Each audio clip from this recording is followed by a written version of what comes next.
aquele irmão apresentava-se agitado e contrafeito, que o obrigavam a estar ali.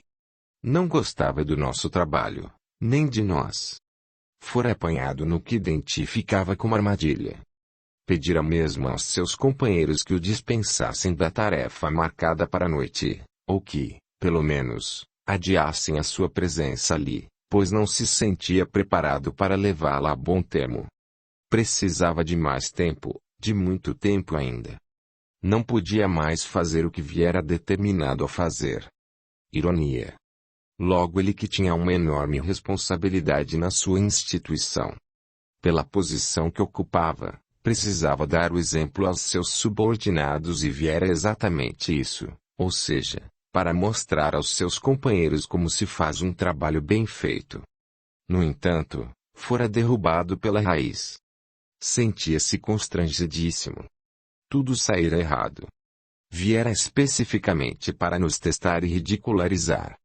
Mandara preparar um extenso e substancial dossiê a respeito de cada um dos membros encarnados do grupo, a fim de expor publicamente nossas mazelas espirituais, imperfeições e erros antigos e recentes.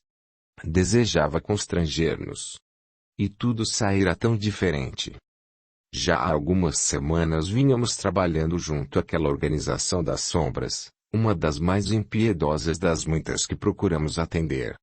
Há neste livro várias histórias pessoais de companheiros dessa ampla e dura instituição. Incumbia-se de cobrar faltas alheias, certamente para esquecerem-se ou adiarem o resgate de suas próprias. Eram especialistas, verdadeiros técnicos, em atormentar e torturar seres humanos. Manipulavam com fria e eficiente competência os mecanismos da culpa e os dispositivos da mente, meio da hipnose, do magnetismo e de outras práticas.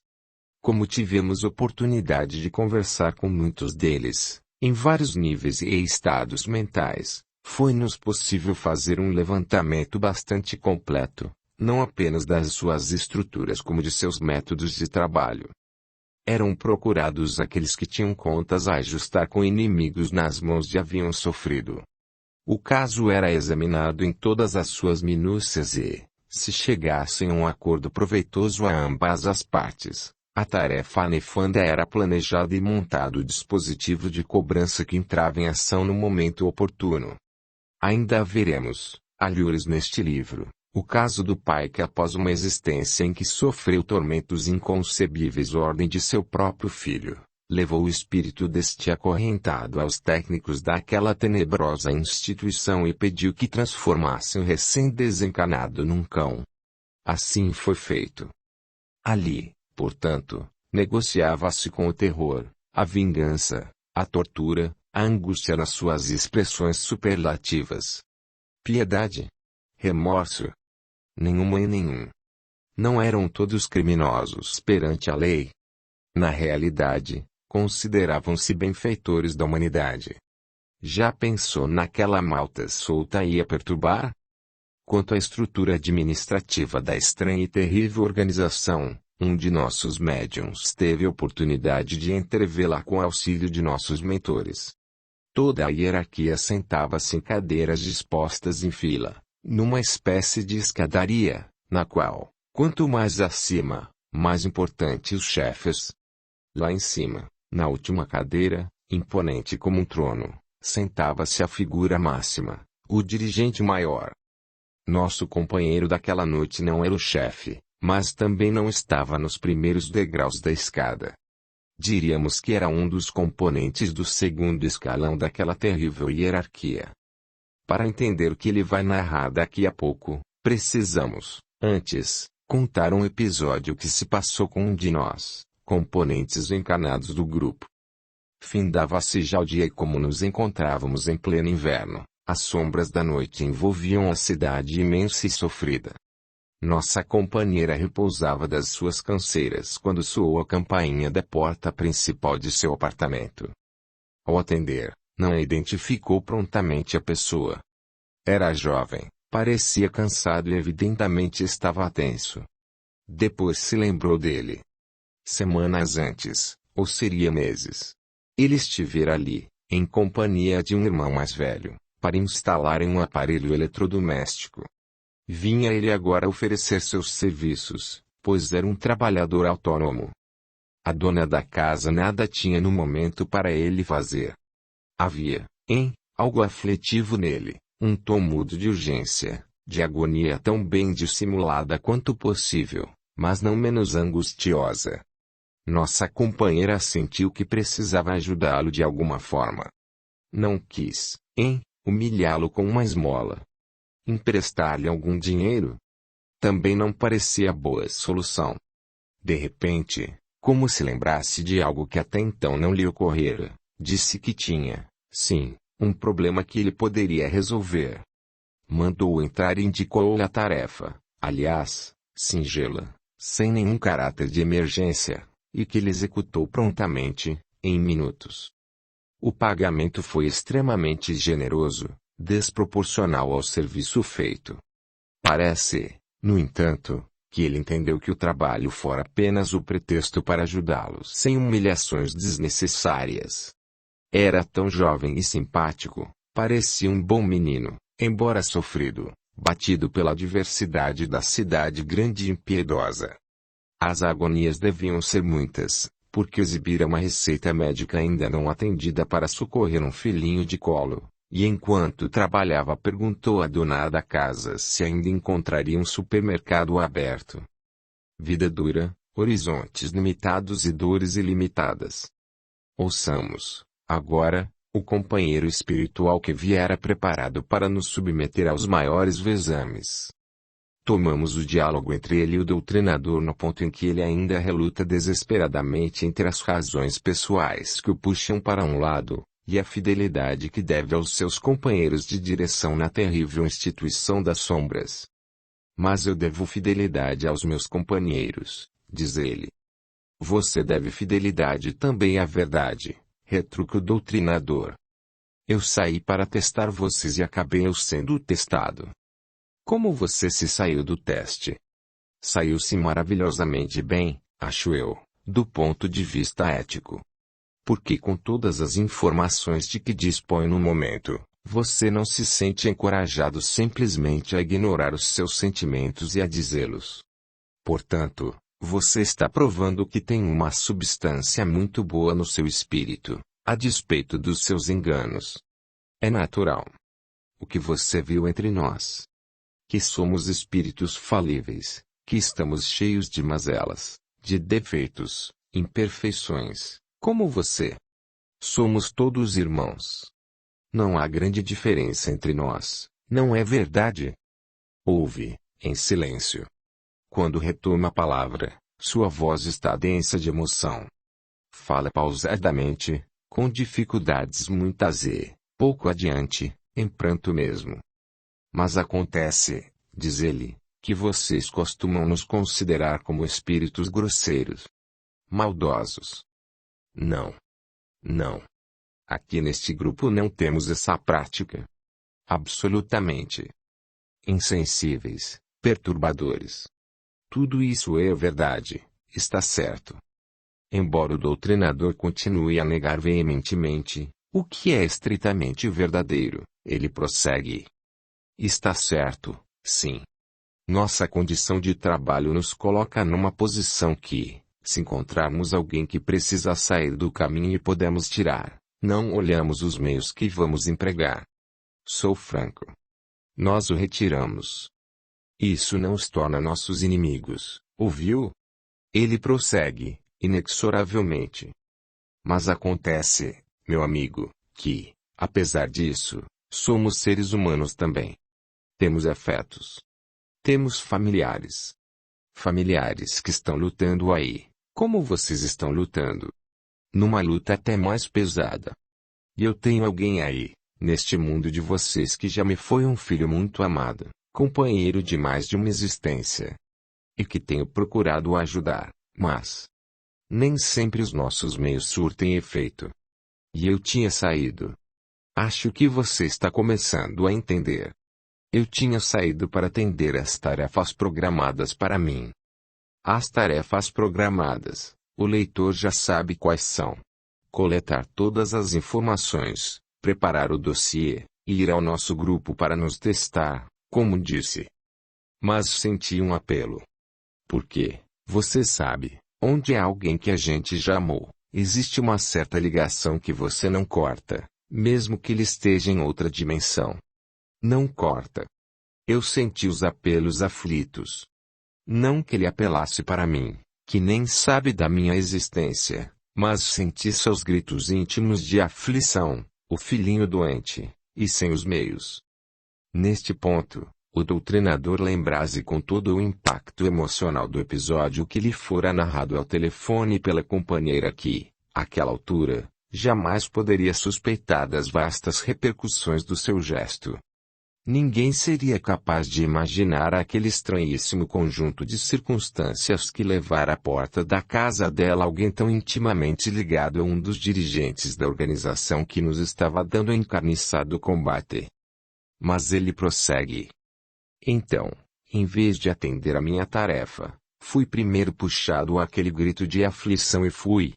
E o encontrei. Cansado, aflito, e não sabia o que fazer, porque não tenho os meios materiais na mão, e eu me esqueci do que tinha a fazer. Fiquei simplesmente junto dele. Até que, de repente, ele toma a condução e tomei junto, porque estava ali e porque a única coisa que eu podia fazer era ficar ali, pois eu não tenho pureza para ajudar. Fiquei perto, sentido com ele. Ele saltou da condução, eu saltei junto. E ele vai pedir socorro exatamente. Eu sei, exatamente a pessoa que você era uma das pessoas ele visava expor ao vexame em nosso grupo mediúnico. O companheiro já não consegue falar.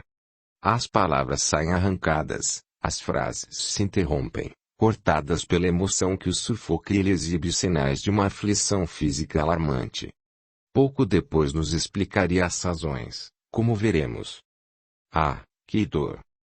O doutrinador pede-lhe as mãos, enquanto ele geme, tomado de uma crise de caráter circulatório. Depois retoma a palavra. Você compreende a minha perplexidade? Sim, meu querido. Você não precisa dizer mais nada. Isso é que eu fugi. Fugi. Estava tão confuso.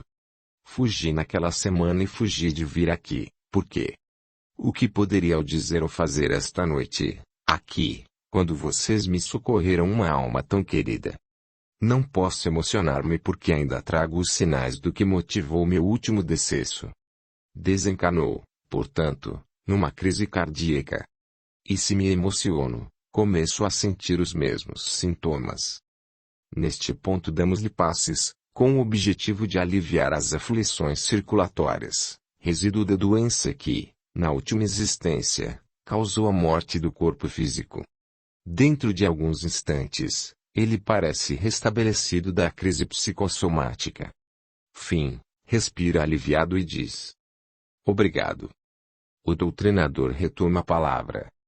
Meu querido companheiro, você disse que a sua perplexidade dificultava as coisas porque você não sabia o que dizer aqui. Você sabe que as coisas mais importantes a gente diz exatamente quando não sabe mais o que fazer. O depoimento tão belo, tão dramático que você nos faz aqui, nesta noite, encontra em nós uma só resposta. Muito obrigado. Faz-se um longo silêncio, enquanto as emoções daquele momento quase místico e sagrado nos sacudem a todos dentro. Fim, ele diz. Não tenho palavras.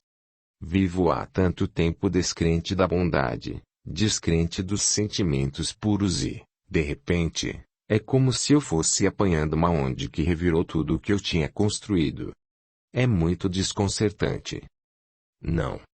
Você sabe que para reconstruir é preciso derrubar antes.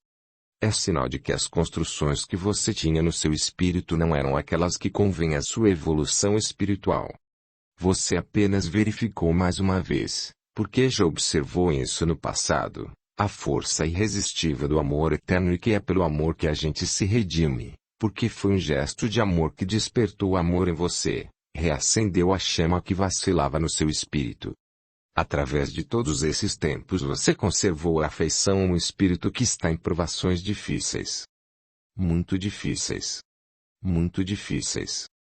Vamos procurar ajudá-lo na medida do nosso alcance, independentemente de qualquer coisa que você nos tenha dito, porque devemos servir realmente àqueles que se aproximam de nós.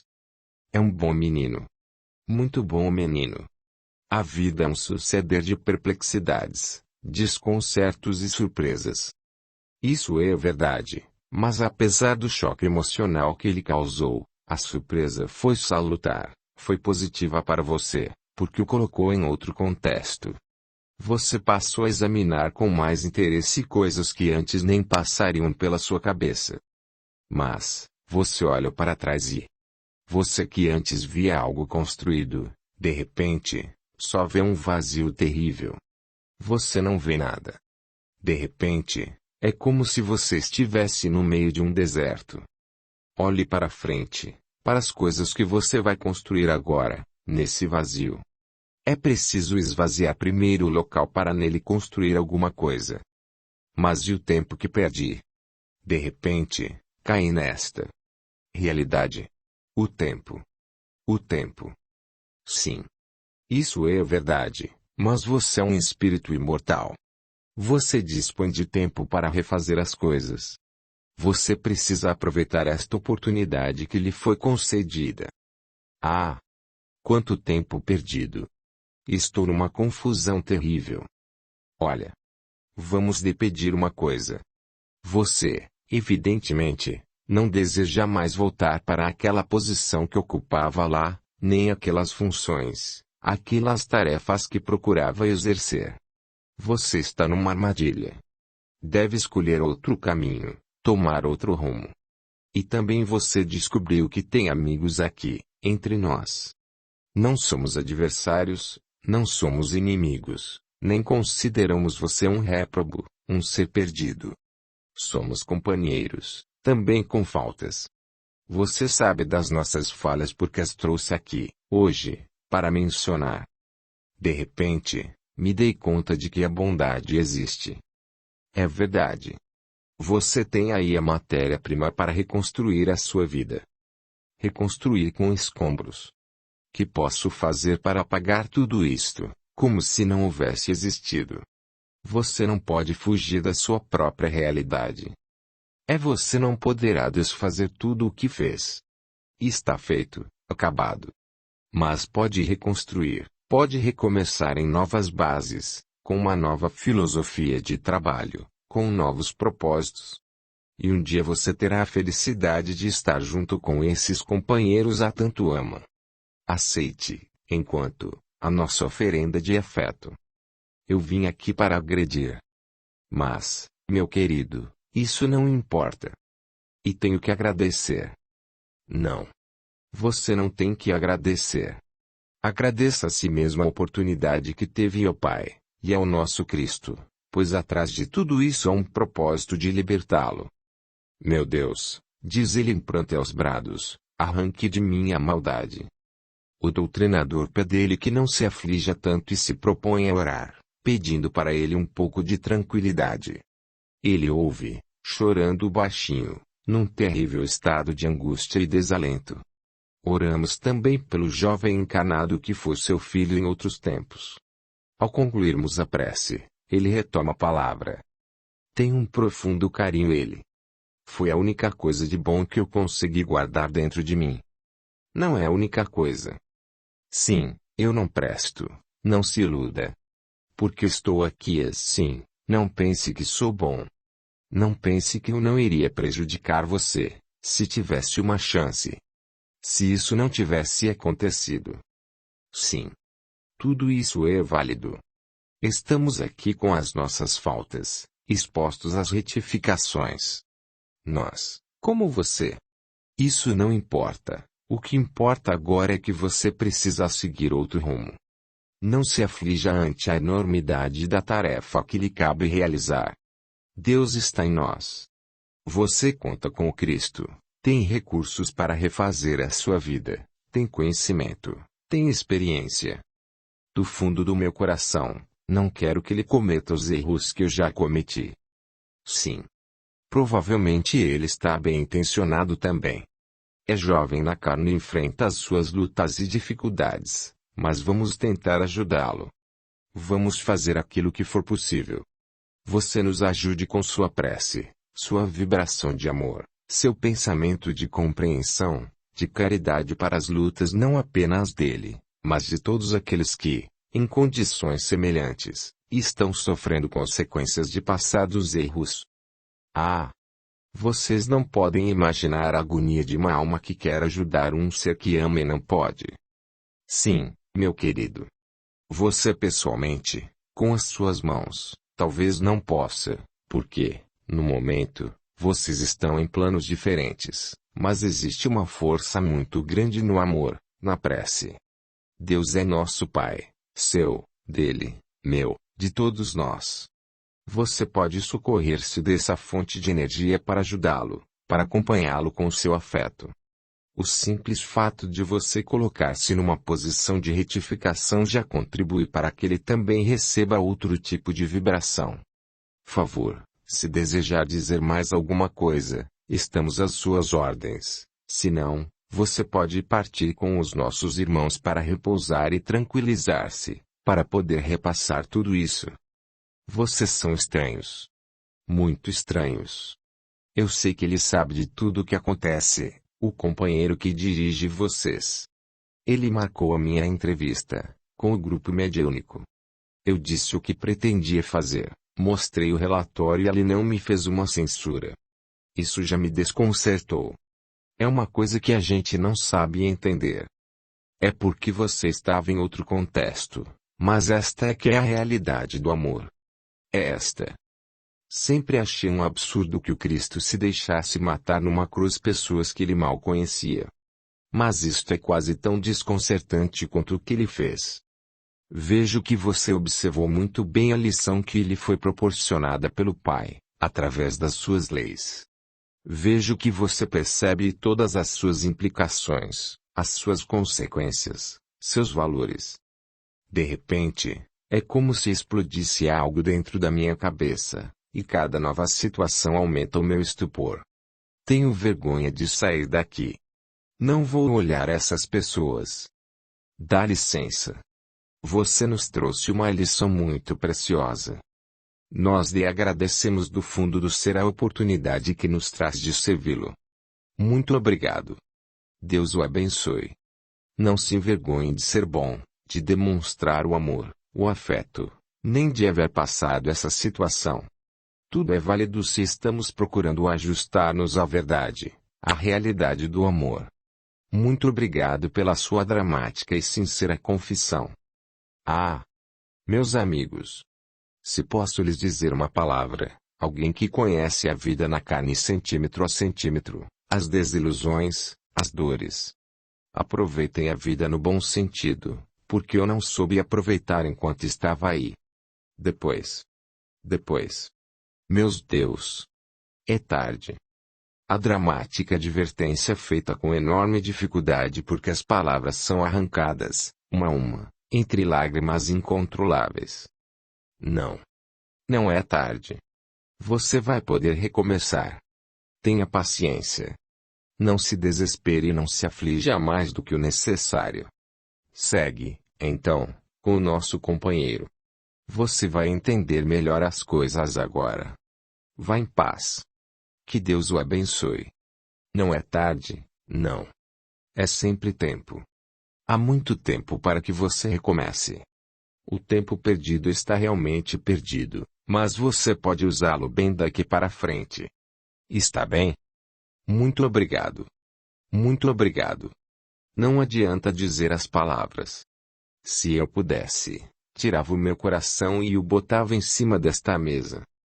O resgate desse irmão precipitou graves acontecimentos na organização a qual ele servia como um de seus líderes. Podemos imaginar o impacto que a sua dramática e inesperada confissão causou entre os seus pelo verdadeiro estado de estupefação em que se apresentou o companheiro seguinte, ainda naquela mesma sessão. Disse-nos este que viera como uma espécie de assistente para trazer a papelada, ou seja, os tais dossiês que continham o material a nosso respeito. Você não sabe é aquele homem. Isso vai dar pano pras mangas. Vai dar um bolo dos diabos, disse ele na sua linguagem colorida. A reviravolta foi tão séria que nossas tarefas junto daquela organização terminaram antes do prazo esperado, porque as coisas se precipitaram lá. De tudo isso, maior impacto talvez tenha sido sobre nós mesmos, ao testemunharmos, assim ao vivo, a força tremenda do amor, da solidariedade humana. Mesmo naquele coração endurecido e desencantado, era conhecido no seu grupo como impenetrável, a chamazinha do amor vacilava e hesitava, mas nunca se extinguira. Já de outras vezes tivéramos a oportunidade de servir, sem o saber, companheiros encarnados muito ligados laços de afeição a esses irmãos desarvorados, empenhados em nos criarem dificuldades e aflições.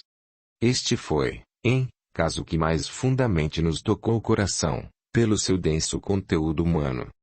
Dificilmente nos esqueceremos do aturdimento daquele irmão que viera para nos destruir moralmente, se possível, e que terminava desejando colocar seu próprio coração sobre a mesa. Não ficamos sabendo das razões mais profundas das suas angústias e do seu terrível desencanto. Nem como e que se envolvera com aquela horrenda instituição que negociava com a tortura. Não recorremos à costumeira regressão de memória, nem o questionamos sobre o passado, a fim de ajudá-lo a construir o futuro. Para nós ele foi o irmão desesperado, perplexo, aturdido que trazia uma dor enorme, uma afeição imortal, e estava em estado de choque e haver descoberto que a bondade existia mesmo, de verdade. Havia subitamente penetrado num contexto totalmente diverso daquele em que até então vivera. Eram estranhos os fatos que ele testemunhava, estranhas as palavras que ouvia, as emoções que experimentava, as pessoas que encontrava. Parecia estar num outro universo, incompreensível ainda, mas que ele sabia ser real. Olhando para trás, via só a aridez vazia do deserto, no qual somente restavam escombros. Para ver todas as partes de um audiolivro, entre no canal e clique em vídeos ou playlist. Capítulo 9. Rédea solta. Logo que se retirou, o companheiro cuja história reproduzimos sob o título Perplexidade, apresentou-se aquele que viera em sua companhia. Não só o tom era outro, mas a linguagem deliberadamente popularesca e pontilhada de gíria, atitude, aliás, que ele explicou no decorrer do nosso interessantíssimo diálogo. Sua primeira reação foi de espanto. O negócio está feio, hein? A barra tá pesada aí que não tá fácil. Longe, fica longe de mim. Já nem sei se devia estar aqui hoje. Você não sabe é aquele homem. Nossa. Isso vai dar pano pras mangas, isso vai dar um bolo dos diabos, vocês nem imaginam. Eu vim com ele, sim, vim assessorando, trouxe as papeladas. Eu sou lá da raia miúda. Aquele homem lá é chamado o impenetrável.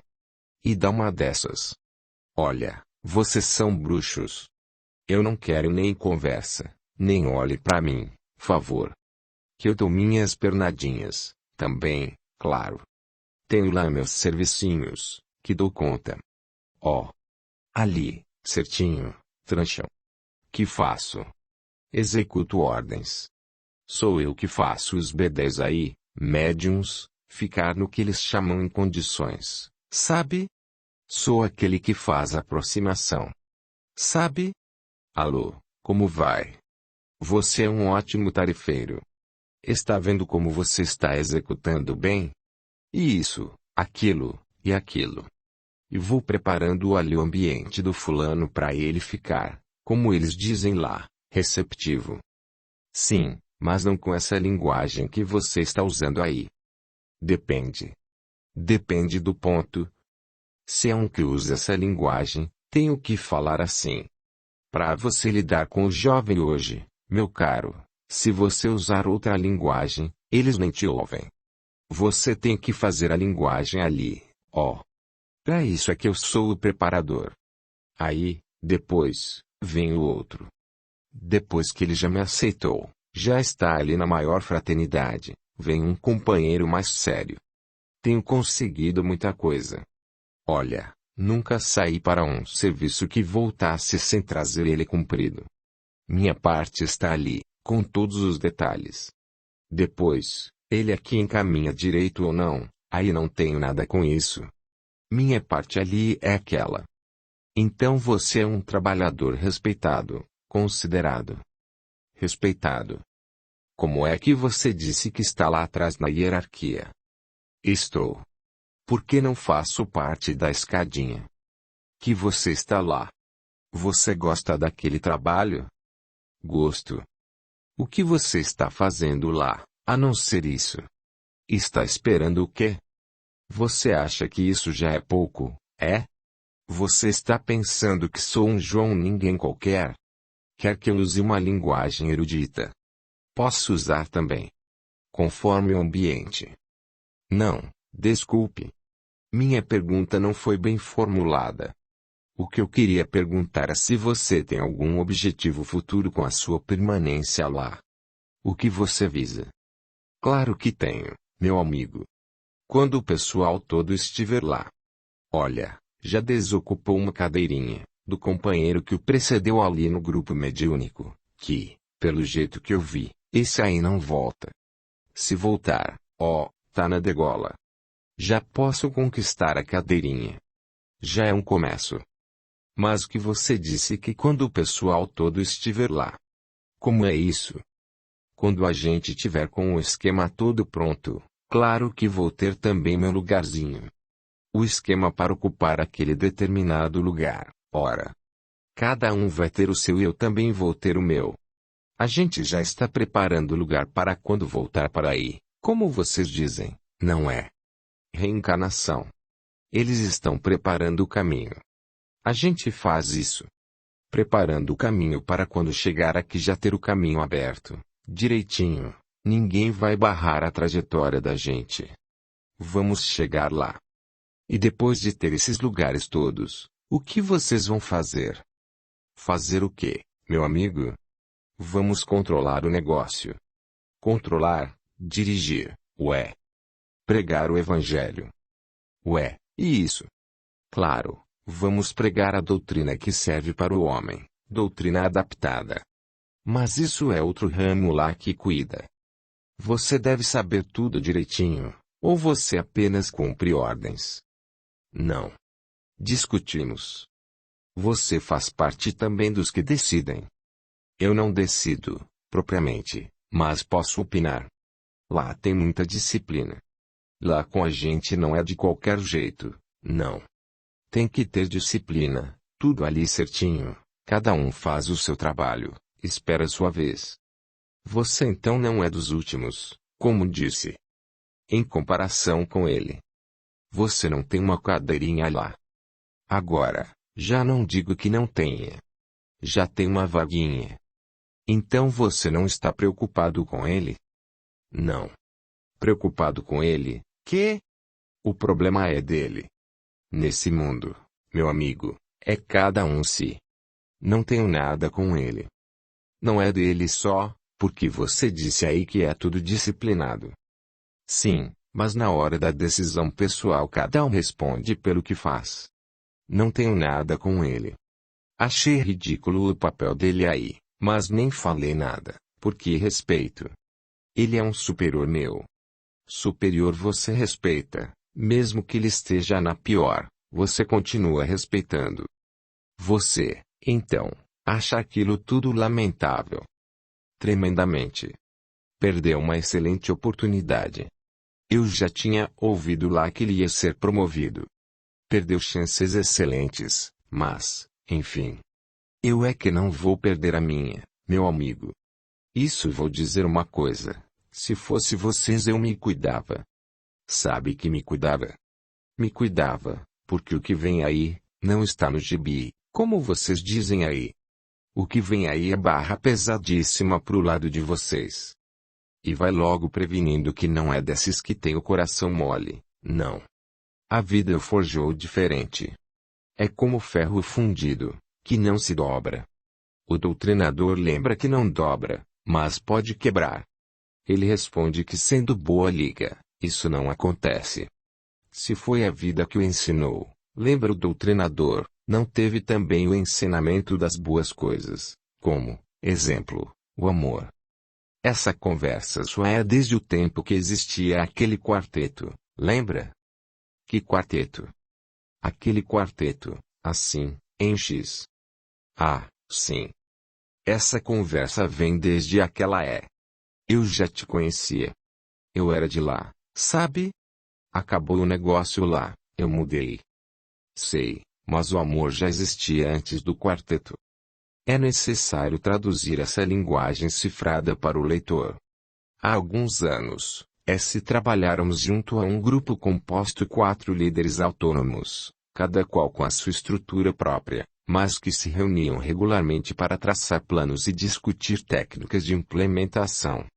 Era uma vasta instituição, uma espécie de confederação com certos objetivos comuns, em paralelo, com tarefas e metas próprias. Como tivemos a felicidade de conseguir convencer os 4 líderes a abandonarem as aludidas tarefas, as respectivas instituições foram desativadas. O companheiro daquela noite procurara refúgio na organização que agora representava ali, junto de nós. Confessa pouco adiante que o episódio daquela noite foi uma lição para ele, pois acabara de comprovar que o sentimentalismo é água na fervura. Ele era um daqueles que torturavam sem dor nem piedade, lá no grupo deles. Pois não estava tudo na lei. E a lei não é a justiça. Todo mundo tem processo e é investigado, julgado e tudo, direitinho.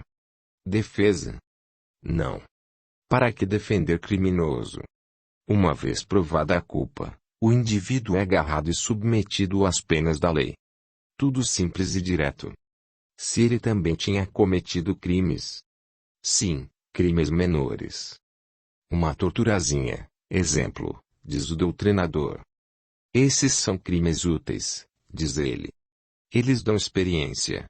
Você tem de ter uma certa experiência da vida. É experiência para o que sofre também? A pergunta parece tão estapafúrdia que ele nem a entende. O quê? O doutrinador explica a razão da sua pergunta e então ele reitera. Você tem de ter a experiência de já ter feito isso. Para eles lá isso é interessante. Você chega e eles perguntam. Sabe como se faz isso? E você? Sei como é que faz. E se eles perguntarem? Sabe como é que se sofre? Como é que você responde? Claro, sei. Não estou cansado de ver gente sofrer? Não.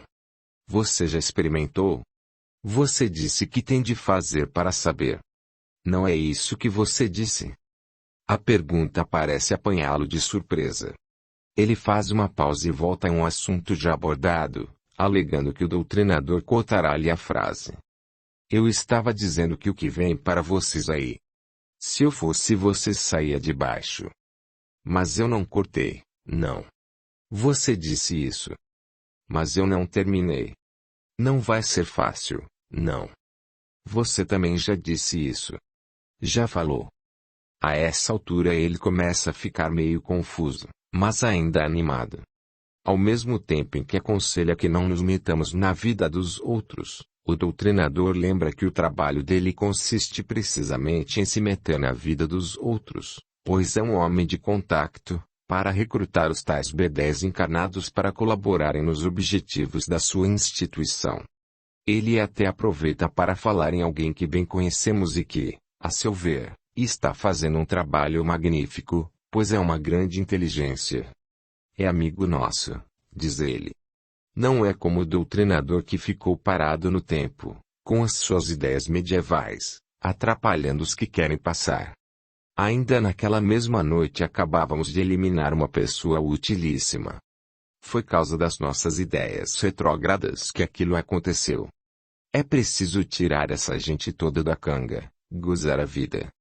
Seja você mesmo, esse agora é o nosso lema.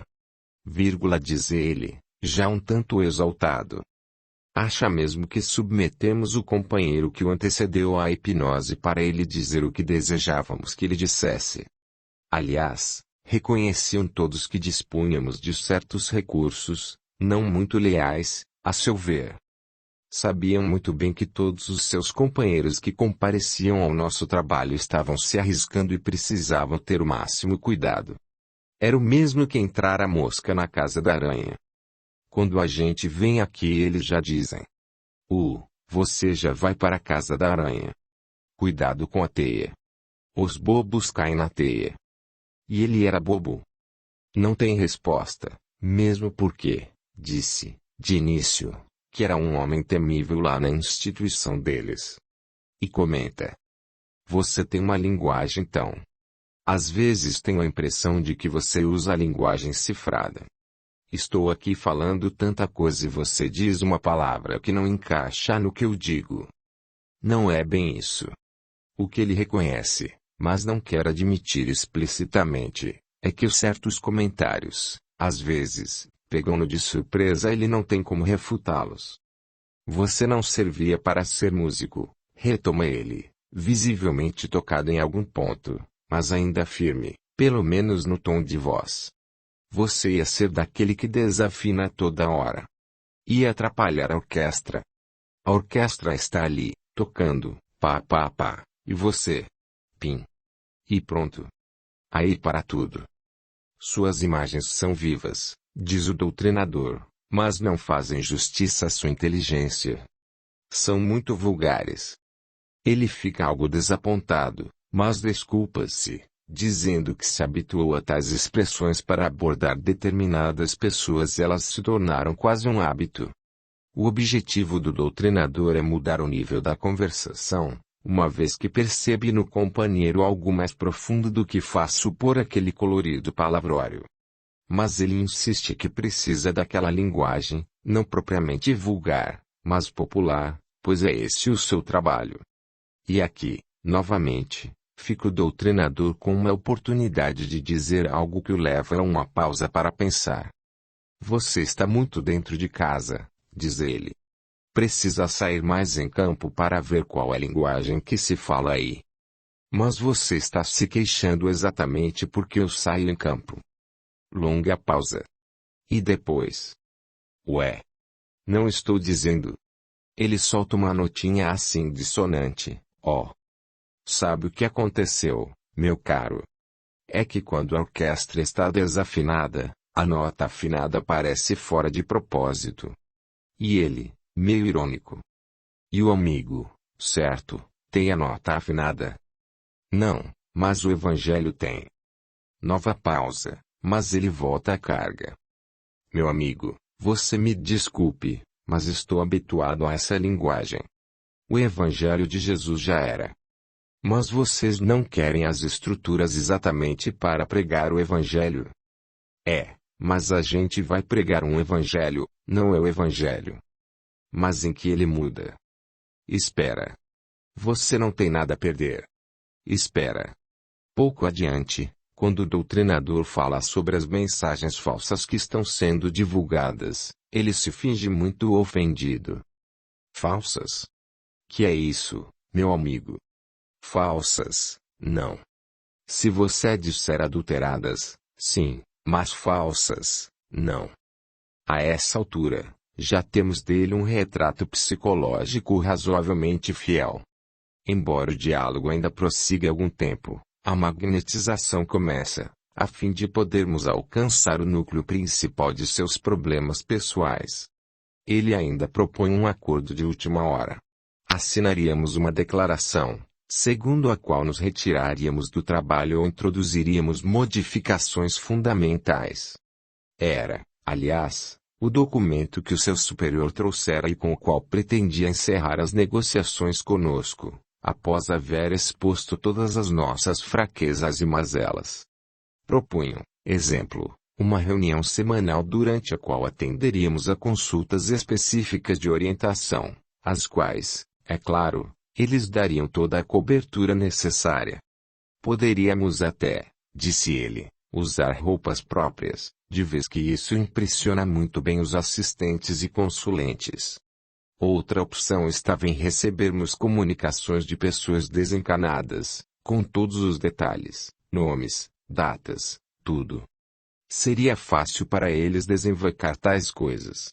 O verbo é dele. Infelizmente para eles, nada disso era do nosso interesse. O que você quer pessoalmente? Pergunta ele, já bocejando. Posso fazer muita coisa para você. Momentos depois, mergulha em sonolência, com a voz arrastada e protestando que a teia de aranha começa a envolvê-lo.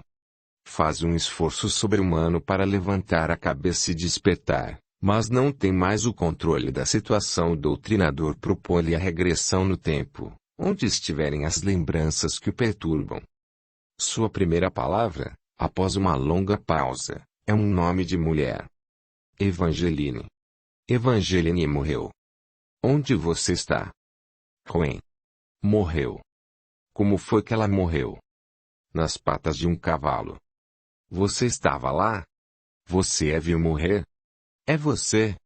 É evidente que ele reluta ainda em dizer, alegando que não sabe, parecendo esquecido do episódio, que obviamente está bem nítido na sua memória agora, embora lhe seja tudo muito penoso, como se pode depreender. Está confuso. Não consigo pensar. Aí, minha cabeça. Não posso pensar. Não devo. Não devo. Tem de vencer sólidos bloqueios para chegar aos fantasmas interiores que ele escondeu, precisamente porque muito incomodavam. Fim, uma palavra isolada. O cavalo. Sim, ela estava montada. Você é que estava montado. Não posso. Não consigo. Pode sim. Formule o seu pensamento que ele chega até nós. Não procure ocultar de si mesmo aquilo que você tem registrado na memória. Coragem. Você não me disse ainda o que aconteceu. Disse apenas que Evangeline morreu atropelada a um cavalo. Continue. Pouco a pouco, começa a desdobrar-se o drama. Evangeline tem se encontrado aí com esse camponês. Eu já proibi. Ela é sua filha. Ela só tem 12 anos. Eu proibi, mas ela não obedeceu. Ela é muito teimosa. Ela mandou um criado chamá-lo. E eles se encontram. E ela vai ali para aquele lago que temos lá no fundo da propriedade. É uma casa. Um castelo. É um castelo. E corrige. É um pequeno castelo. Não chega a ser um castelo. E eu vou lá hoje, a cavalo, mas ela fica sabendo e volta. Corre, eu vou perseguindo o camponês. Eu quero. Eu posso atacá-lo, invasão e corrupção. Corro com meu cavalo e já estou perto de alcançá-lo e ele corre também no seu cavalo. Eu não posso permitir isso, não é? E ela, de repente, sai de trás de uma sebe e grita. Papai. Não. Mas o cavalo já está com toda a rédea e não para. E não para. Ela morreu, então? Eu não a matei. Não, eu não a matei. Não mataria a minha própria filha. Foi ele, foi ele. Ah, a tristeza, o luto. Eu quase enlouqueço a sua mãe. É nossa única filha e ela não pode ter outros filhos. Ela levou uma queda e nunca mais poderá ter filhos. Ela está tão linda. Tempo presente. Linda, com sua coroa de flores, toda de branco. Não vou deixar que a enterrem. Não posso deixar. O seu rosto está manchado. Eu vou pegá-lo. Ele nunca vai fugir de mim. Nunca, nunca. Nunca ele vai se livrar de mim. E você saiu para procurá-lo? Sim, até hoje eu o procuro. Sei onde ele está. Fiz um processo contra ele. Fiz uma queixa-crime contra ele. Ele está aqui, na carne, ou no mundo espiritual. Ele está aí. E eles vão localizá-lo para mim. Eu só tenho de esperar, estou lá só esperando. Você não sabe ele é? Eu sei, mas não sei onde ele está. Sim, mas você sabe é ele aqui na carne? Não. Se eu soubesse já teria cobrado minha vingança. Mas eles já estão descobrindo. Nenhum criminoso foge deles. Este verde, que é tão lindo, ficou manchado de vermelho. A paisagem está toda manchada. Ele se encontra, pois, totalmente regredido, como que de pé, A contemplar a cena da tragédia, vê-se também aí exposto o mecanismo de recrutamento de grande parte de trabalhadores das sombras. E de como são eles, depois se atraídos, ali mantidos fiéis às suas tarefas, cumprindo ordens iníquas em cega obediência até convicção. A criatura tem uma vingança a exercer como objetivo prioritário de sua vida. Será capaz de tudo, de submeter-se a qualquer regime disciplinar, desde que lhe proporcionem a ansiada oportunidade de ter à sua mercê a desejada vítima. É evidente, hein, que problema do nosso querido companheiro não começa ali. Aquilo é efeito de uma causa anterior, reação de uma ação prévia que permanece oculta em algum escaninho secreto da memória. Isso, doutrinador procura levá-lo mais longe no passado, em busca do elo perdido naquele encadeamento de aflições. São grandes suas resistências em mergulhar mais fundo no poço da memória, onde ele sabe existirem novos e aterradores fantasmas. Fica a repetir que quer ir embora, quer ir para casa, mas acaba cedendo. Após longa pausa, em que fica somente a gemer baixinho, queixa-se de que está tudo escuro, nada vê e a cabeça lhe dói, nos lobos frontais da memória, diz ele, que informa, a seguir, entender tudo a respeito do cérebro humano. Deve ter passado uma forte indução inibidora, a fim de bloquear de maneira tão sólida as memórias anteriores, pois a sua resistência é obstinada. De repente, começa a falar.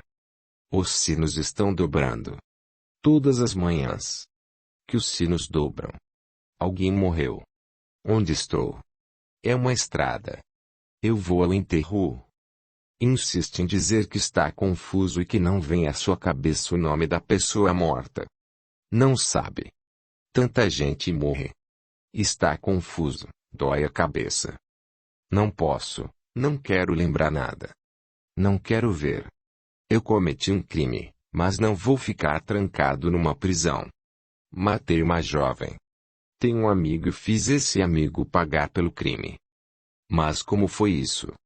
Você matou, quê? E ele enforcou-se. Eu tenho 2 crimes.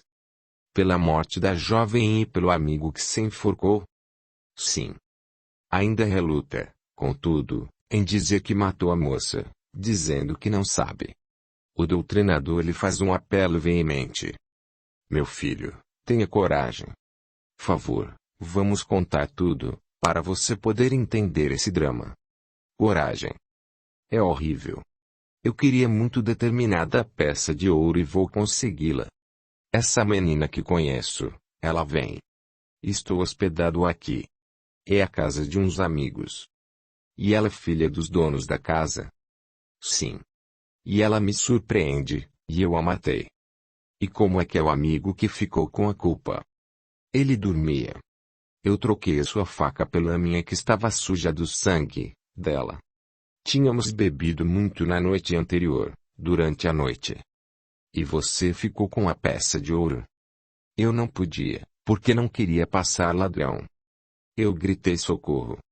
Oh, eu fiz uma coisa horrível. O amigo era muito bom. E ele acordou, aturdido ainda pelo álcool e não entendia aquela faca. E ele gostava muito da menina. E eu convenci de que ele a tinha matado durante a festa. E ele olhava a faca e olhava para mim e olhava a faca e olhava para mim, sem entender. E ele foi condenado e você escapou? Ele se enforcou. Ah, sim. O doutrinador propõe, a seguir, que ele confronte na sua memória integral os 2 episódios e procure, tanto quanto possível, identificar as pessoas envolvidas, a fim de que ele possa entender o que ocorreu. Isto é horrível, diz ele. Não, não. Não sou tão ruim assim. Mas ele sente agora a compulsão de dizer tudo, e prossegue. Ele não era só meu amigo. Ele. Oh. Hesita, choraminga. Ele era. Ah, eu tive de passar pela mesma dor. Ele era o pai dela. E eu fiz aquele horror. Mas você não sabia que ele era o pai dela? Sim, claro. Depois de abusar da sua hospitalidade. Eu era um estroina. Tive de passar pela mesma dor, na França, sentindo-me assassino da própria filha. Fui o assassino de minha filha, embora acidental. Eu não a matei, mas carreguei isso na consciência toda a vida. Os espíritos não eram os mesmos, obviamente. Não. E você não se recompôs com eles posteriormente? Você nunca mais os viu?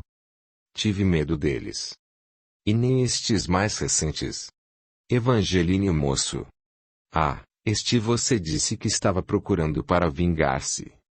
Afinal de contas, ele não cometeu nenhum crime, apenas amou a sua filha. Você está agora disposto a perdoá-lo? Eu não queria culpa. Eu não queria carregar na consciência aquele peso. Você ainda se vingaria dele, agora que você está sabendo de tudo isso? Demorada pausa e um longo e sofrido não.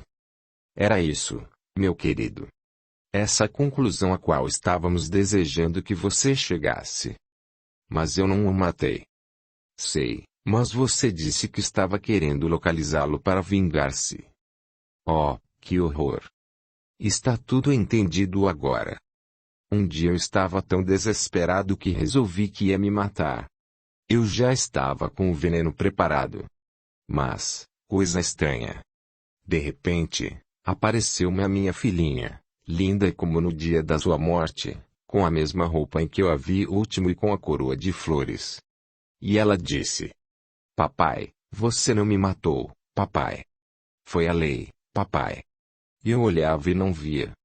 Pensei que ela falava do juiz, no magistrado e dizia, mas, como? Fui eu. E ela? Não, papai, uma vez em Roma, passei com as patas de meu cavalo acima de uma rival, com eu disputava um nobre senador. E aí, eu disse à minha menina: Você me perdoa? E ela respondeu: Sim, papai, é a sua consciência que carrega ainda um crime. Sim. Está aí, então diante dos seus olhos, de sua consciência, a razão das suas dificuldades. O doutrinador pede-lhe que não tome nenhuma medida que venha resultar em novos prejuízos para o seu espírito, antes de repousar e falar com irmãos espirituais mais esclarecidos. Ele concorda também em abandonar o trabalho que vinha fazendo, embora se queixe de estar ainda confuso, em decorrência, certo, das suas andanças pelos subterrâneos do tempo e da memória. Pouco antes de partir, um problema imprevisto. Que faço eu desta chave? Pergunta ele. Preciso devolver a chave. Tenho as chaves das celas. Não se importe com isso. Deixe a chave aqui conosco. Deixo a chave? Pega, favor, no meu bolso. Eu não tenho forças. Está bem. Vai agora com nossos irmãos. Para onde? Você vai descansar. Você não vai ser desrespeitado, nem julgado e nem condenado. Vai apenas repousar, ouviu? Vá em paz. Que Deus te abençoe e proteja. Oraremos você. Em seguida, ele é desligado e parte. Não sei se ficou bem clara para o leitor, em vista das dificuldades da narrativa, a fantástica simetria das situações que viveu este companheiro, situações, aliás, que somente os próprios mecanismos da lei conseguem criar com essa incrível precisão, na medida certa para cada caso pessoal. Numa passada existência, nosso irmão é ainda um estranho irresponsável. Recebido generosamente em casa de amigos, cobiça uma rara peça de ouro e planeja furtá-la, depois de uma noite de bebedeiras memoráveis. Surpreendido no ato pela filha do anfitrião, acha que não lhe resta recurso senão assassinar a menina, e o faz. Dessa maneira, para encobrir um crime que ficara apenas na intenção, ele comete um que o marcou inexoravelmente para um duro resgate posterior. Mas o seu crime não fica aí. Desiste do furto e arma uma trama verdadeiramente diabólica, na qual o pai da menina, vendo-se com um punhal ensanguentado nas mãos, se convence de que matou a sua própria filha e acaba enforcando-se, vencido pelo desespero. Observamos, ainda, que, ao narrar, pela primeira vez o episódio, Ele sente tanto horror da situação que não consegue contar o que o amigo a ela imputou. O crime era, de fato, o pai da moça. A consciência, não obstante, exige-lhe a catarse completa e ele acaba contando tudo. Na existência seguinte, na França, é um pai carinhoso que, excesso de zelo e não pequena dose de orgulho, acabará atropelando acidentalmente a filha, no desesperado esforço de alcançar o jovem a ela amava. A dor o deixa realmente prostrado, pois não resta dúvida de que ele adorava aquela menina e que jamais a teria assassinado deliberadamente. Seja como for, transferir a culpa para o jovem namorado chega ao ponto de filiar-se a uma organização, no mundo espiritual, estruturada para atender a tais situações, a fim de atingir aquele que ele considerava responsável pela sua dor. Curioso aqui que, de uma forma ou de outra, sua vítima lhe escapa, aparentemente porque a cobrança naquele caso específico seria indevida, portanto, injusta. A lei, segue seu curso inexoravelmente. E tal como seu amigo em outra vida, ele também se dispõe a matar-se, mas permite-se, alguma atenuante, talvez, que o espírito da filha Evangeline lhe apareça no momento supremo e lhe explique a situação, ou seja, que ele não a matou voluntariamente e que ela própria também devia e ela lhe resgatava a falta já muito antiga cometida em Roma, quando atropelara alguém. Em suma, e ele próprio reconhece, o episódio em Rouen destinava-se a fazê-lo sentir na carne a dor de ter perdido uma filha, mas sem que ele a assassinasse deliberadamente, pois essa foi precisamente a situação que ele impôs ao seu antigo amigo. Para isso, vem para sua companhia a moça que devia perante a lei, um crime e atropelamento. Os episódios simétricos são apenas fragmentos de uma longuíssima trajetória espiritual. Muita coisa ainda teríamos a descobrir no emaranhado daquelas vidas, para saber as razões e motivações de tudo aquilo. Tínhamos, conseguido chegar ao denso e colorido núcleo de seus problemas. Conseguiremos apurar nas suas esquecidas memórias o suficiente para ajudá-lo a libertar-se daquele círculo de ferro e fogo. Certo que esse companheiro deixou-nos, como tantos outros, uma funda impressão em nosso espírito, em razão da enormidade de suas aflições, mas também um verdadeiro assombro ante a fantástica precisão dos mecanismos corretivos da vida, que criam com minúcias inesperadas todo o quadro da recuperação. Que seria de nós se a lei divina não nos concedesse tais oportunidades? Audiolivro realizado pelo canal Surya Chand Audiobook. Capítulo 10.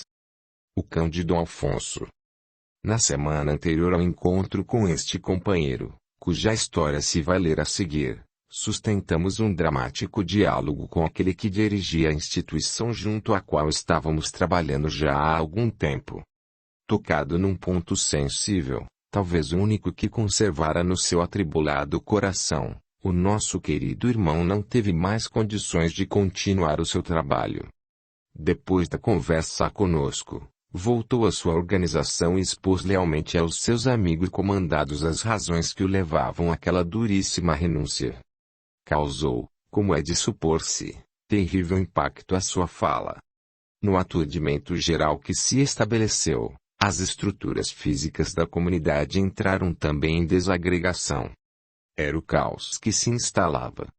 Alguns elementos do segundo escalão, contudo, inconformados com a situação, resolveram reagir, reconstruir os danos causados e repor a instituição em pleno funcionamento. Como já vimos, algures neste livro, esta era uma organização sui generis, totalmente devotada a cobrar dívidas alheias pelos processos mais sofisticados e implacáveis. Foi nesse estado de coisas que recebemos naquela noite a visita do companheiro desta história. Tamanha era sua fúria que a custo conseguia filtrar o seu pensamento através dos bloqueios da gagueira. Mesmo assim, estava coerente e lúcido dentro da sua alienada indignação. Começa declarando que não vai ceder de forma alguma. Agora é que precisam demonstrar se são homens a fazer o trabalho com seus próprios recursos, sem a palavra de comando do chefe. Quando o doutrinador o saúda, Dando-lhe as boas-vindas, como sempre faz, ele responde áspero. Não seja hipócrita. Não posso ser bem-vindo aqui. Não tripudie sobre as minhas dificuldades. Queria que viesse aqui para chorar? Pois você não vai ter esse espetáculo. Você é o próprio lobo em pele de cordeiro. Estou vendo você baixo da pele. Ninguém me engana. Não é hora de contestá-lo, o que somente serviria para irritá-lo ainda mais. Além disso, é preciso compreender que ele está realmente vivendo num momento de crise, talvez sem precedente, em sua vida. O seu mundo, aquele universo no qual vivia e trabalhava, e para ele era um trabalho como outro qualquer, estava ruindo, desmoronando, peça a peça, como ele disse. Não havia mais nada no lugar certo. Estava tudo um caos. Pressionado de todos os lados, problemas que antes eram da alçada do chefe renunciante, não estava encontrando saídas fáceis, no estado de aturdimento. Queria vingar-se, mas queria também reconstruir a organização com seus companheiros. Confessa a incapacidade de entender que tínhamos que fazer aquilo com eles. Nunca se meteram com a gente e nada nos fizeram de mal. Que tudo aquilo. O doutrinador ponderou que não havíamos atacado ou invadido seu território. Não obrigáramos a ninguém a seguir outro rumo e nem mantínhamos ninguém prisioneiro. Que não pensasse ele que nos sentíamos felizes com tudo aquilo. Ele entendeu que ainda não estávamos satisfeitos. Ah! Não está feliz, não? O que está faltando? Você queria entrar e chutar com seu pé cada pedra. Devia estar feliz. Não está vendo o resultado do seu trabalho? Foi-lhe explicado que não poderíamos nos sentir felizes com o seu estado de aflição, angústia e desespero. Ele continuava firme no propósito de continuar lá. Era seu dever. Além do mais, a instituição estava bem estruturada e tinha sustentação e amparo de gente de nosso plano, encarnados. Quando lembramos que não podia ser de Deus uma obra devotada à tortura, às punições, ele reagiu indignado. E a sua obra é de Deus? A seu ver, não podia ser, porque havíamos retirado companheiros seus de lá e os submetido a degradações, a torturas e vezames, obrigando-os a botar os podres para fora e a chorar. Além do mais, achava que seus amigos eram agora nossos prisioneiros. E ainda queríamos passar bonzinhos. Como se quiséssemos salvar todo mundo. Tirar os pecadores do inferno. O chefe teria feito aquela cena lamentável porque estava perturbado. O que ele disse não deveria ser levado em conta, pois não sabia mais o que estava falando. Você não o conheceu, diz ele. Ele era o equilíbrio, a frieza, qualquer que fosse a situação. O doutrinador se volta, a seguir, para a sua dificuldade em falar, pois a gagueira continua cada vez mais aflitiva, com o seu crescente nervosismo. Ele, não deseja ser ajudado, acha que está bem e que cada um tem seu jeito peculiar de falar, o que nunca o impediu de fazer as coisas que pretendia. Ele não era orador. Queixa-se, contudo, de uma semana de terrível dor de cabeça, consequência dos problemas que você causou, mas insiste em dizer que não quer nada e não precisa de ajuda. Confessa, mais adiante, que desejava, sim, dormir muito tempo e acordar sem lembrar-se de mais nada. Quer esquecer-se de você também? Pergunta-lhe o doutrinador. Fugindo, você nada resolve, meu querido. Nesse ponto, interrompemos para fazer uma prece que o impacienta. Logo a seguir iniciamos os passes com a finalidade de aliviá-lo daquela tensão e para ver se o livramos da gagueira. Ele sente o perigo que isso representa. Não quero. Não quero, favor. Estou cansado, muito cansado. Após uma longa pausa em silêncio, retoma a palavra já mergulhado no transe magnético. Onde estou? Está aí? O doutrinador procura ajudá-lo com as sugestões apropriadas. Ele parece mastigar alguma coisa. Ri. Geme. Estou aqui. Estou enterrado vivo. Vivo. Estou aqui neste cubículo, trancado. Que estou aqui. Alguém me botou aqui. Você não sabe? Em seguida, a pergunta habitual. É você? Sou um amigo, diz o doutrinador. Como é que você chegou até aqui? Ninguém chega até aqui. Ninguém? Você está preso. Estou. Que foi que você fez? Nada. Mandou prender você? O maldito. O cão danado. Eu reneguei seu nome. Não quero nunca mais pronunciar esse nome. Mas, é ele. Um rei, um chefe. É? É o meu próprio filho. Pelo menos assim eu achava. Meu filho. Mas ele tem esse poder de mandar prender você? Ele diz que eu morri e me trancou aqui. Quantos anos você tem? Qual a sua idade? Não sei. Aqui não tenho noção do tempo. Não entra a luz do dia. É sempre escuro. Sempre. Que país é esse? Onde você vive? Vivo na Espanha, mas para todos já estou morto. O que você fazia antes de ser preso? Você tinha poderes nas mãos. Tenho bens e ele quis os bens. Dom Molina era meu nome. Estou aqui, tratado como uma fera. E você tem notícias de seu filho? Ele se apossou dos bens. Vamos, então, para frente no tempo, para ver o que se passou depois disto. Você ficou aí até quando? Não sei até quando. Mas um dia eu tive um vagado, caí e eles. Não sei. Só sei que quando acordei não estava mais preso. Então dei a volta para entrar no castelo. Entrei, mas ninguém me conhecia mais. Ninguém se importava comigo. É evidente que ele havia desencanado e não tinha consciência da nova situação. E continua. Eu queria matá-lo com as minhas últimas forças.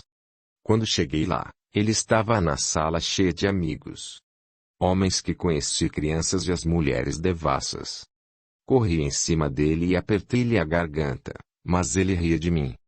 Ria de mim, o maldito. Você compreendeu o que tinha acontecido? Você estava na condição de espírito. Você havia morrido.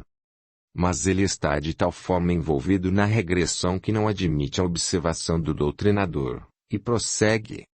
Não. Fui para o meu antigo quarto e fiquei lá. Eu dava ordens aos criados, mas eles não me ouviam. Queria cortar essa barba, mas eles não me ouvem. Ninguém me atende. Não sei quanto tempo durou. Só sei que um dia parece que todos se foram, teria morrido. Ficou vazio. Eu saí também, procurando ele. Procurei, procurei, procurei. Até que um dia gritei com tanto ódio que o achei. Aí eu era mais forte do que ele. Ele pediu perdão. Não.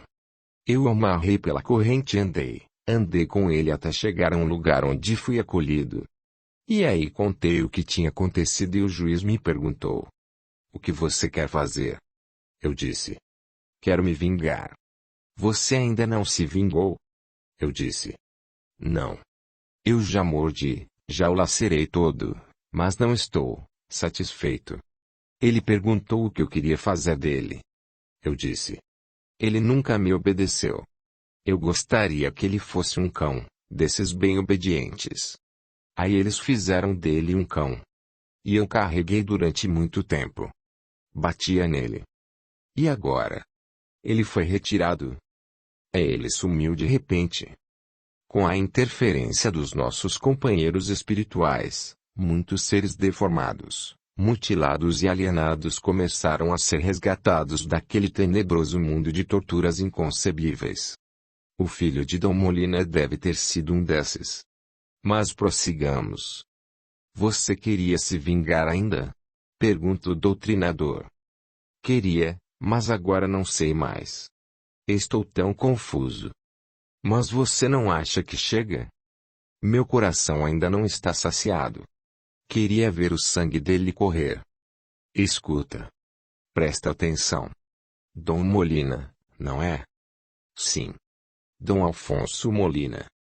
Dom Alfonso. Vamos agora mais para o passado. Vamos buscar no passado mais remoto de seu espírito as razões desta agonia, para que você possa libertar-se deste sentimento de ódio. São dadas as sugestões apropriadas para a nova regressão no tempo. Começam os gemidos característicos e que perduram alguns momentos. Queixa-se de que a cabeça está vazia e que o escuro o envolve. Nada a ver e se sente confuso.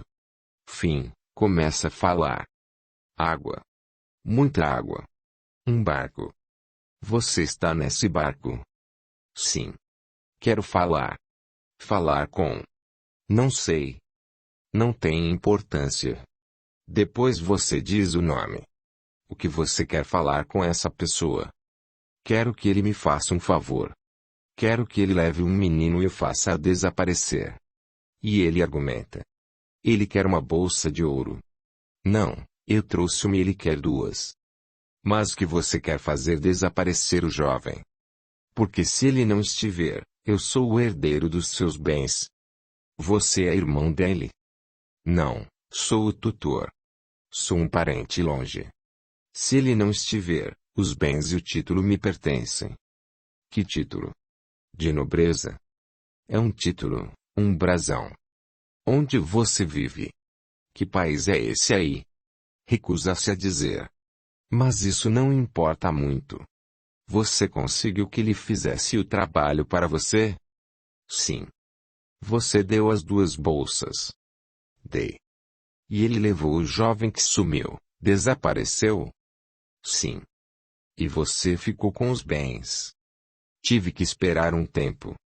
E como ele não apareceu, botei luto em nossa casa, declarei-o morto, choramos 3 dias e 3 noites. E depois fiquei o Senhor. Imite um riso frio e divertido, como se estivesse a apreciar a trágica comicidade da situação. Eu não podia esperar. Não queria conseguir nada. Ia morrer antes dele. Eu tinha que fazer isso. E você foi muito feliz aí? Fui. Delatei muitos conspiradores a Sua Majestade. Ganhei muito ouro. Era seu rei? Não. Não me fale. Que você não quer recordar-se. Você não ganhou tanto dinheiro, não ficou rico? Sim, mas não quero. Não o farei a um estranho. São tempos perigosos. Vamos para frente, então. Como é que terminou tudo isso aí? Você viveu uma vida muito longa. Vivi. Os irlandeses vivem muito, eles são fortes. Bem, meu querido irmão. Agora vamos deixar essa recordação bem nítida na sua consciência e vamos voltar ao tempo. Sabe como é que me chamavam? O Língua de Ouro. Porque eu fazia grandes discursos contra os conspiradores. Que conspiradores? Não. Eles não eram, mas eu simplesmente os denunciava. Eram meus inimigos pessoais. Onde você discursava? Ora, nas praças públicas. Quer dizer que você falava muito bem? Falava. E também no parlamento. Que? Você era membro do parlamento. Oh. Que você me faz lembrar disso. Deixa. Não quero lembrar. Não em Londres. Na Irlanda mesmo. Que você vai me levar até. Agora que você fala do meu crime. Você vai me delatar. Muitos me maldiziam. Pediam a Satã para cortar a minha língua. Você não me disse ainda o nome do seu rei. Não. Não vou dizer. Não quer dizer também o seu nome. Não posso confiar em desconhecidos. O doutrinador procura trazê-lo de volta à sua existência na Espanha, conservando, em, conhecimento do episódio irlandês, a fim de que ele possa confrontá-los. Vamos àquela vida lá na Espanha em que você foi Dom Alfonso Molina. Você vai lembrar-se de tudo o que aconteceu aí e das pessoas que tiveram ligação com você nessa vida na Irlanda, para que possa entender tudo isso. Novamente ele se perde no tempo e no espaço, e, depois. Onde estou? Está aí? Voltou ao cubículo tenebroso e imundo em que viveu prisioneiro. Oh! Tirei-me essa corrente. Em seguida, Parece já situar-se no mundo espiritual. Diz com voz firme. Queria nunca mais sair daqui. Um filho não tem o direito de fazer isso com seu próprio pai. Ele me tratou como um cão. Vivi anos preso naquele subterrâneo infecto, com os ratos, com o mau cheiro das minhas próprias fezes. Ele me tratou como um bicho. Nunca tomei um banho. Não me cortaram os cabelos nem a barba.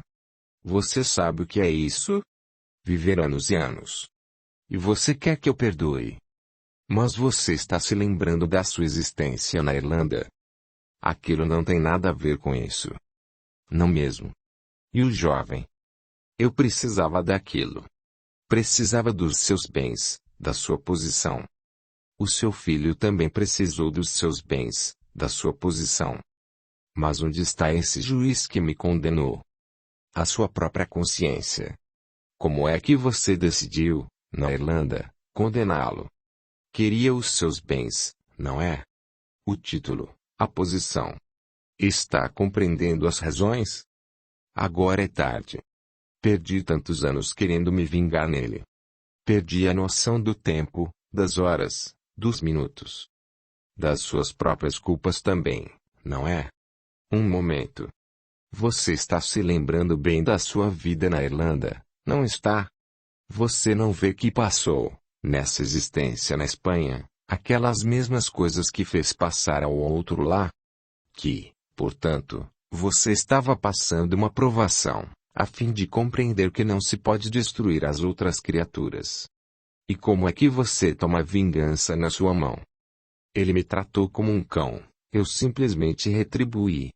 Aí, minha cabeça outra vez. Você está insistindo no erro. Quer então se vingar? Agora não quero mais nada. Estou cansado. Mas, espera aí. Você, então, não entendeu ainda o problema. Quero dormir. Um momento. Favor, irmão. Vamos insistir um pouco. Você não entendeu ainda o porquê desse sofrimento. Você não percebe que a lei divina exigiu uma reparação que você não aceitou. Eu devia ter me enforcado. Ou cortado o pescoço. Era assim que se justiçava. Ou se enforcava ou se cortava o pescoço. Quer dizer que você não o perdoa? Eu perdoo. Não quero mais saber dele. Não, mas isso não é perdão. Você também errou, querido irmão. Quando a justiça divina te alcançou, você se rebelou contra ela. Está entendendo? Mas que Deus faz o homem querer essas coisas? É Deus que faz. É errado você querer bens, poder, dinheiro, fama. Meu querido, a decisão é sua, não é de Deus. Deus não põe essas coisas no mundo. Ah, sim. Então podemos matar para consegui-las. É isso? Oh. Eu quero dormir. Espera aí. Então, o seu filho também está certo, matou para conseguir. Deus botou as riquezas no mundo. Então está tudo certo. Ele não me matou. Fez pior. Me deixou no cativeiro. Sim, mas porque queria os seus bens, não é? Então ele estava certo também, porque Deus colocou os seus bens no caminho dele. Sim. Ele foi levado em cativeiro quando pequeno e entregue em qualquer lugar como um cachorro doente. Ah, sim. Ele não foi assassinado, então? Não. Era o mesmo espírito. Acho que sim, não sei. Como posso saber essas coisas? Pode sim. Como não sabe? Sabe muito bem. Não sou douto nisso. Não precisa ser douto. Você está narrando fatos da sua vida. Não sei essas coisas. Como que não sabe? Não foi você mesmo que contou esses episódios? Não relaciona um com o outro? Qual a dúvida? Meu filho, aceita a realidade. Deus não disse que com ferro e com ferros será ferido. Que então quando o ferro feriu, você o recusou e tentou vingar-se. Oh! Mas isso foi tudo muito confuso. Não é confuso, não. Está muito claro. Você cometeu uma falta gravíssima. Apanhou o seu tutelado e o levou para que ele fosse vendido como escravo e pagou isso. Para ficar com os bens, o título e as propriedades dele. Passado algum tempo, em outra existência, seu filho faz coisas semelhantes com você para ficar com os seus bens, seu poder e seus títulos. Era ele então, não é? Não sei se era. Quer dizer que voltou para me cobrar, hein? E você não cobrou dele? Oh! Mas isso não tem fim. Tem sim. Depende de você. Porque ao vingar-se dele, transformando num cão com a ajuda daqueles companheiros, você novamente abriu o ciclo das suas dores. Não é isso? E isso vai continuar até quando você quiser parar. Eu quero parar agora. Pois é, meu querido. Isso é que eu queria ouvir de você. Não importa o que ele me fez. Mas importa o que você fez a ele, no passado. Sim, eu fiz. Então, favor, vocês precisam perdoar-se mutuamente e aceitar a condição de que um é irmão do outro. Somos irmãos espirituais. Ah! Sim. Senão você não vai sair disto nunca. Está de acordo? Sempre eu acreditei que a gente tinha o céu, que a gente tinha. Ah! É tudo tão diferente.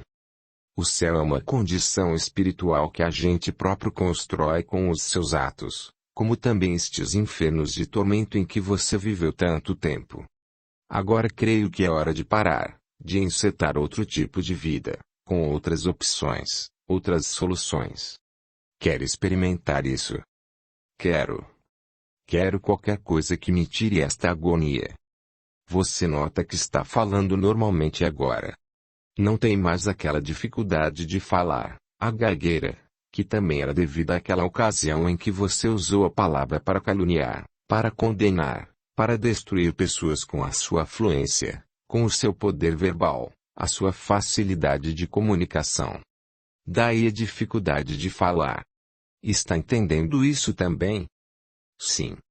Nem percebi que estava falando assim, que não estava gaguejando mais. Pois é. Porque agora você já entendeu por quê. Está tudo claro agora para você? Aquilo às vezes me dava uma agonia. Você querer expressar o pensamento e a palavra te prende. A língua se dobra na boca.